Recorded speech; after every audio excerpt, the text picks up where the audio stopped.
শুধুমাত্র চালের গুঁড়া দিয়ে যে এত সুন্দর সুস্বাদু পিঠা তৈরি করা যায়, রেসিপিটা না দেখলে হয়তোবা বিশ্বাসই হবে না।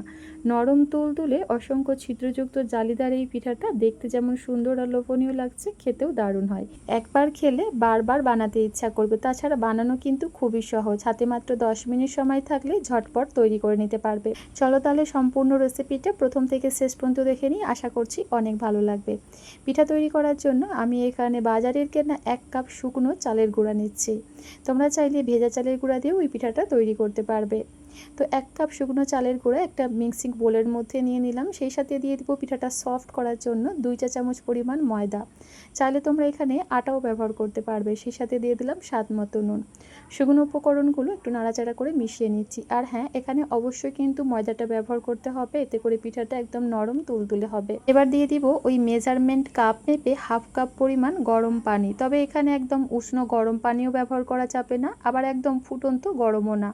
আর এখন যেহেতু ডোটা অনেকটাই গরম, তাই একটা হ্যান্ড উইশের সাহায্যে প্রথমে একটু নাড়াচাড়া করে মিশিয়ে নিলাম। তারপর হাতের সাহায্যে ডোটাকে 3 থেকে 4 মিনিট সময় নিয়ে খুব ভালোভাবে মেখে নিতে হবে। এখন দেখো ডোটা কিছুটা শক্ত মনে হলো, কিছুটা সময় মথে নেবার পর দেখবে ডোটা অনেকটাই লিকুইড হয়ে আসবে, আর শুকনো চালের গুঁড়ার যে একটা দানা দানা ভাব থাকে সেটাও থাকবে না। তাই শুকনো চালের গুঁড়া দিয়ে পিঠা তৈরি করতে হলে কিন্তু এই ছোট ছোট টিপসগুলো অবশ্যই ফলো করতে হবে, তাহলে দেখবে পিঠাটা একদম পারফেক্ট হবে। প্রায় 4 থেকে 5 মিনিট সময় নিয়ে ডোটাকে খুব ভালোভাবে মথে নিয়েছি। এরপর এখানে দিয়ে দিব ওই মেজারমেন্ট কাপ মেপেই 1 কাপ পরিমাণ গরম পানি। আবারও খুব ভালোভাবে একটু সময় নিয়ে মেখে নিচ্ছি। আমি এই কাজটা হাত দিয়েই করছি, তোমরা চাইলে এখানে হ্যান্ড উইশের সাহায্যে ব্যাটারটা খুব ভালোভাবে ফেটিয়ে নিতে পারো।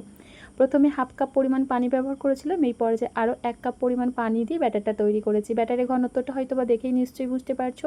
ঠিক এইভাবে পাতলা করে একটা ব্যাটার তৈরি করতে হবে। ঢাকা চাপাতে 10 মিনিটের মতো রেস্টে রেখে দেবো। এদিকে একটা বোলের মধ্যে নিয়ে নিচ্ছি 1 চা চামচ সাদা তেল আর অল্প একটু পানি। নাড়াচাড়া করে একটু মিশিয়ে নিচ্ছি। এই মিশ্রণটা আমরা পরবর্তীতে কাজে লাগাবো, এটাকে এখন একটা সাইডে রেখে দিচ্ছি। আর এদিকে ব্যাটারটাকে প্রায় আমি 10 মিনিটের মতো রেস্টে রেখেছিলাম। এবার ঢাকনাটা উঠিয়ে নিচ্ছি। আর এই পিঠা তৈরি করার জন্য ব্যাটারটা কিন্তু একদম রেডি। তোমরা চাইলে এখানে একটা ডিমও ব্যবহার করতে পারবে, তবে আমি কিন্তু আজকে ডিম ছাড়াই এই খলাজা পিঠা বা খলাজালি পিঠাটা তৈরি করব। ব্যাটারের ঘনত্বটা দেখতেই পাচ্ছ, ঠিক এই রকম পাতলা করেই কিন্তু তৈরি করতে হবে। পিঠা বানানোর জন্য এদিকে চুলায় একটা প্যান বসিয়ে দিয়েছি, আর প্যানটা খুব ভালোভাবে গরম করে নিতে হবে। তারপর ওই যে আমরা তেল আর পানির মিশ্রণটা তৈরি করে রেখেছিলাম, সেটা খুব ভালোভাবে ব্রাশের সাহায্যে প্যানের মধ্যে লাগিয়ে দিলাম। তারপর পরিমাণ মতো ব্যাটার প্যানের মধ্যে দিয়ে দিব। তো দেখো খুব সুন্দরভাবে ব্যাটারটা প্যানের মধ্যে একটু ছড়িয়ে নিলাম। এবার ঢাকা চাপা দিয়ে পিঠাটা কিছুটা সময় হতে দেব, ওই ধরো 30 থেকে 35 সেকেন্ড, এর থেকে বেশি সময় লাগবে না। এই তো এখানে একটা পিঠা কিন্তু খুব সুন্দরভাবে বানিয়ে নিলাম। আর দেখতেই পাচ্ছ বন্ধুরা, পিঠাটা কতটা পারফেক্ট হয়েছে, অসংখ্য ছিদ্রযুক্ত আর জালিদার। এরকম পারফেক্ট পিঠা তৈরি করার জন্য কিন্তু অবশ্যই প্যানটা খুব ভালোভাবে গরম থাকতে হবে, তা নাহলে পিঠাগুলো কিন্তু কখনোই এইরকম অসংখ্য ছিদ্রযুক্ত আর জালিদার তৈরি হবে না। এই তো এখানে একটা পিঠা বানিয়ে নিলাম, এটাকে উঠিয়ে নিচ্ছি। একইভাবে আরও একটা পিঠা তোমাদের তৈরি করে দেখাচ্ছি। পরে একটু ভালোভাবে প্যানের মধ্যে তেল আর পানির মিশ্রণটা চারিধারে লাগিয়ে নিলাম। তারপর পরিমাণ মতো ব্যাটার প্যানের মধ্যে দিয়ে হাতাটা ধরে এইভাবে একটু চারিধারে স্প্রেড করে নিব। আবারও ঢাকা চাপা দিয়ে 30 থেকে 35 সেকেন্ড ওয়েট করব। আর হ্যাঁ, ব্যাটারটা দিবার পর কিন্তু চুলার ফ্লেম লো টু মিডিয়ামে রাখবে, তা নাহলে পিঠাটা তলা থেকে পুড়ে যাওয়ার একটা চান্স থাকে।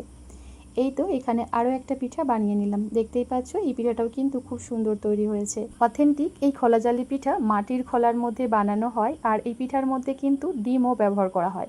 তবে আজকে আমি মাটির খোলা আর ডিম ছাড়াই খুব সহজভাবে পিঠার রেসিপিটা তোমাদের সঙ্গে শেয়ার করলাম, আশা করছি ভালো লেগেছে। অনেকেই আছে পিঠার মধ্যে ডিমের স্মেল একদমই পছন্দ করে না, তারা কিন্তু এইভাবে খোলাজা পিঠা বা খোলাজালি পিঠাটা ট্রাই করতে পারো, আশা করছি অনেক ভালো লাগবে। পিঠার টেক্সচারটা হয়তো বা দেখেই নিশ্চয়ই বুঝতে পারছো কতটা নরম তুলতুলে হয়েছে। এই পিঠাগুলো ঘন্টার পর ঘন্টা রেখে দিলেও কিন্তু একই রকম নরম তুলতুলেই থাকে। এই পিঠা মাংসের ঝোল দিয়ে খেতে দারুণ লাগবে, দেখবে একটা আধটা খেয়ে তো মনই ভরবে না, মনে হবে একটার পর একটা খেতেই থাকি। আজকের এই সহজ সুস্বাদু পিঠার রেসিপি ভালো লাগলে অবশ্যই বাড়িতে ট্রাই করো। আর হ্যাঁ, বাড়িতে বানালে কমেন্ট করে জানাতে একদম ভুলো না রেসিপিটা তোমাদের কেমন লাগলো। এরকম নিত্য নতুন সহজ সুস্বাদু সব রেসিপি দেখার জন্য অবশ্যই আমার চ্যানেলটা সাবস্ক্রাইব করে পাশে থাকার অনুরোধ রইল। আজ তাহলে পর্যন্তই, আল্লাহ হাফিজ।